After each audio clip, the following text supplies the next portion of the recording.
இறைமகன் இயேசு கிறிஸ்துவில் எனதருமை சகோதர சகோதரிகளே, இன்றைய நாள் ஆண்டவர் நமக்கு தந்த மிகப்பெரிய வாழ்வின் கொடை. இன்றைய நாளிலே ஆண்டவரே, இந்த இறைவார்த்தையோடு ஜெபிக்கின்ற மக்கள், பல்வேறு தேவைகளுக்காக வேண்டுகின்ற மக்கள், முழந்தாள் படியிட்டு உம்முடைய இறைவார்த்தையை கேட்பதற்காக தயாரித்து கொண்டிருக்கின்ற மக்களினுடைய உள்ளங்களில் உமது தூய ஆவியை தந்து இவர்களை வழிநடத்தும். இவர்களுடைய இதே எண்ணங்களை, ஆவல்களை ஈடேற்றி தாரும். இந்த நாளை இவர்களுக்கு மகிழ்ச்சியுள்ளதாக மாற்றித்தாரும். ஆமென்.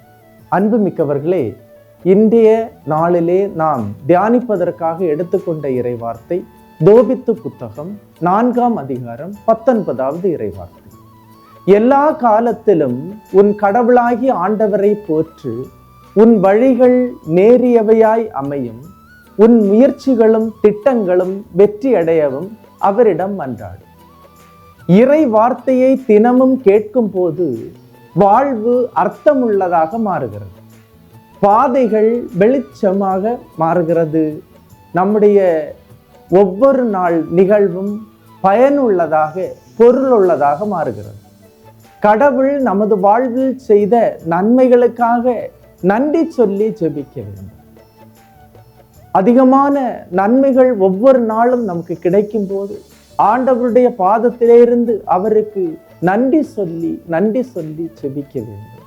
அதனால்தான் எக்காலத்திலும் உன் கடவுளாகிய ஆண்டவரை போற்று என்று சொல்லப்படுகிறது. நன்றி சொல்லி ஜெபிக்கும் போது நமது பாதை நேராக மாறுகிறது. நீ இதயத்தில் நினைக்கின்ற முயற்சிகளும் திட்டங்களும் வெற்றியாய் மாறுகின்றன. அதனால்தான் இறைவார்த்தை சொல்லுகின்றது, உன் வழிகள் நேரியவையாய் அமையவும், உன் முயற்சிகளும் திட்டங்களும் வெற்றி அடையவும் கடவுளிடம் மன்றாடு. இன்று உனது வாழ்வுக்கு தேவையானவை எவை? இந்த இறைவார்த்தையின் வெளிச்சத்தில் இதற்காக மன்றாடும்.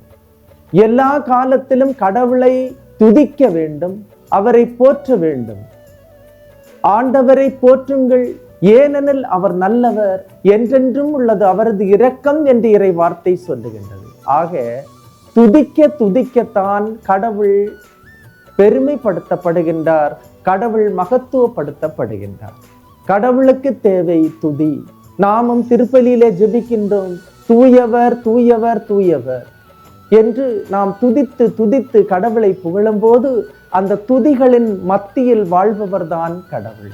எனவே போற்றுங்கள், அவரை துதியுங்கள், அவரை ஆராதியுங்கள்.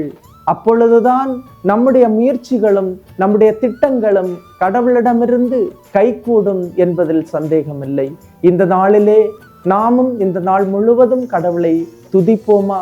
துதித்து கடவுளுக்கு நன்றி சொல்லுவோம். தொடர்ந்து அவருடைய அரவணைப்பும் ஆசீர்வாதமும் இந்த நாளிலே நமக்கு கிடைக்கட்டும். ஆமென். எல்லாமல்ல இறைவன், தந்தை, மகன், தூய ஆவியார் உங்களையும் உங்கள் குடும்பத்தையும் நிறைவாய் ஆசீர்வதிப்பாராக. இயேசுவுக்கே புகழ், இயேசுவுக்கே நன்றி. மரியே வாழ்க.